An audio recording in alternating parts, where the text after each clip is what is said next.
One of my private clients gave me a phone call a couple of weeks ago, and she had called me because she was about to go into a really difficult conversation with one of her teachers. So I helped her script through this really hard conversation and helped her get reflective questions and just some context in how to really come into that conversation with more confidence and more skills. So before she hangs up the phone, she's like, "Connie, you are like my Alexa to answer my toughest questions when I need them most." So I actually love that, like the Alexa in the early childhood. But today, in today's episode, we're going to be talking about how to script through a conversation with a teacher who has excessive latenesses or absences. Hi, I'm Connie Wolshansky, mama of four and creator of the School of Excellence system. And I'm on a mission to help early childhood leaders build and sustain schools of excellence. So if you want to create a collaborative culture, build efficient systems in your school, and design an environment that can grow your team, then you're in the right place. In the last 15 years that I've been working in the early childhood field, I've become deeply passionate of helping leaders with their mindset, their skills, the tools, and the strategies to build their schools. So each week, I'll share strategies, advice, coaching, and inspiring interviews. I know that you want to create a ripple effect in your school and your life. So let's do this together. Now, I know as a school leader that latenesses, absences, call-outs are the hardest part of your job.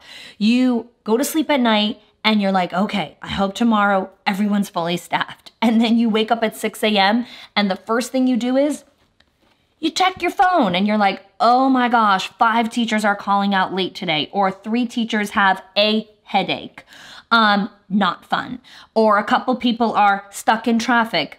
Stuck in traffic, the worst excuse. So when you get all of those call outs and you have teachers that have excessive latenesses, what do you do? How do you have this conversation? So I'm going to script you through this conversation. Now, for those of you that are watching, I want you to be aware there's a lot of variables, and this is just like a template that you can use and plug and play as you need for the situation that makes sense for you.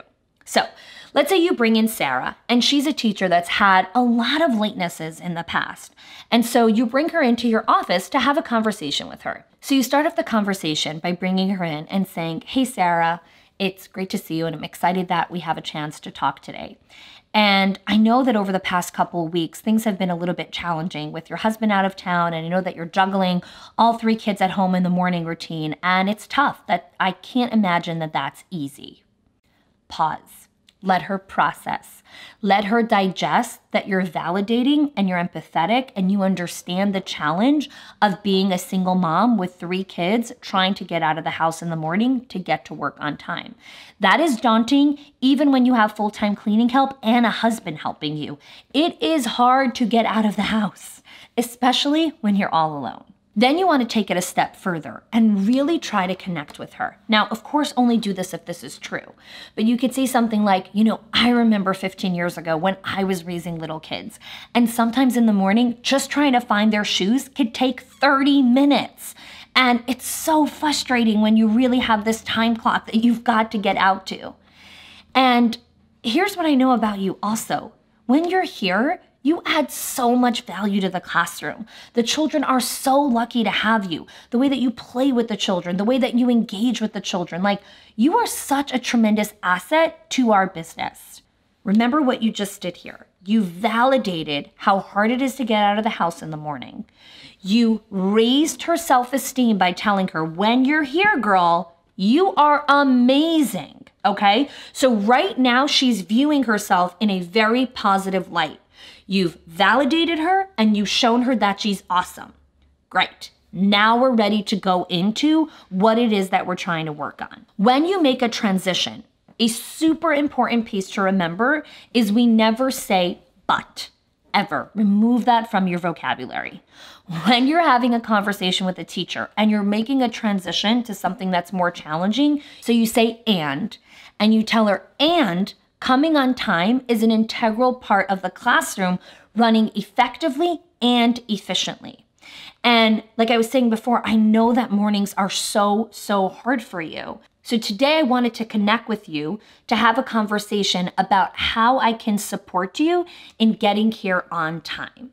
Now, notice the choice of words that I used. I didn't say, I want to connect with you to make your mornings easier.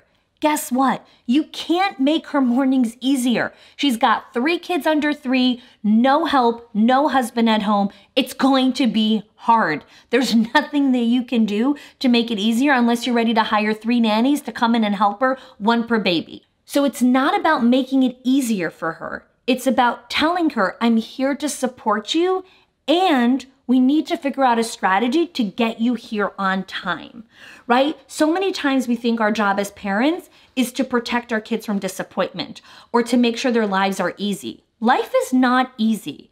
Your job is not to help your kids not get disappointed. Your job as the parent and the school leader is to give them the skills to deal with disappointment, the skills and resilience to rise when there's adversity. So it's not, let me make it easier for you. It's let's figure out how to do this together. Now, I'm not saying that we should try to make things super hard. Absolutely not. But not always is the solution that it's going to be easier. It's still going to be hard, but I got your back. So here are some caveats to this conversation. If you are watching this and you're like, okay, I've already had this conversation with her before. I've already asked her how I can help her. I've already told her, I'm going to send you a text message in the morning. I'm going to remind you, I'm going to do this, I'm going to do that. Maybe you've offered her bonuses or whatever it is. And you're like, still coming late. So if you've already had these conversations with her before, here is another channel, another pathway to hold her accountable to still coming on time. So let's say after you have the conversation with her, she says, okay, you're right. I know. I'm really going to try. Here's the deal. Trying isn't really working with her. So what you need to tell her is, I love that you want to try, and I so appreciate your efforts. However, we've had this conversation before. And so today I actually need some concrete strategies and specific things that you're going to do that are going to help you get you here on time, because trying is not enough right now. Gentle, kindness, boundaries. I hear that you're trying, validate. I need concrete strategies and specific things that you're going to be doing, boundaries, because trying isn't really getting you here. Okay, we need to understand also where we need to draw the line as school leaders. Yes, we want our people to try, but sometimes their trying is actually just them saying, I'm going to try, and they actually have no concrete strategy in place.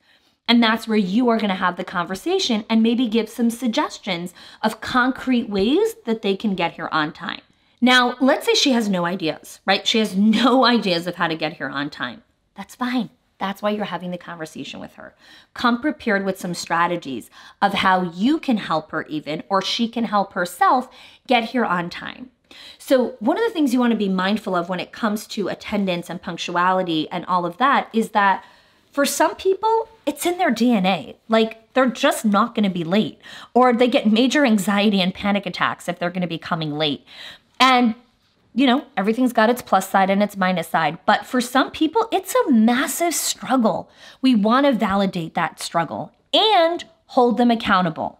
Validate the struggle, hold them accountable. You can't have 40 teachers all coming late because it's all hard for them. So let's pull this all together and wrap it up in a nice bow. So the teacher says, okay, this is the strategy I'm going to try. Great. The next day, hopefully when she does come on time using her strategy, you overpraise. Overpraise. What do I mean by that? Well, when she came on time, you write her a beautiful card. You buy her favorite coffee. You get her favorite croissant, whatever it is, and show her, I see you. Thank you for trying so hard to do this. I appreciate it. Make sure her colleagues praise her for doing that. And not in a patronizing way, just in a way of like, thank you for trying. Thank you for really trying this time. The power of this script is that it's empathetic, it's generous, and it holds them accountable all at the exact same time. So if you want the breakdown of this script and other scripts, then download the link below where we'll give you the breakdown of the entire script so you can use it in conversations with your teachers in the future. If you like this video, make sure to subscribe using the bell so that you get notifications when we release videos twice a week.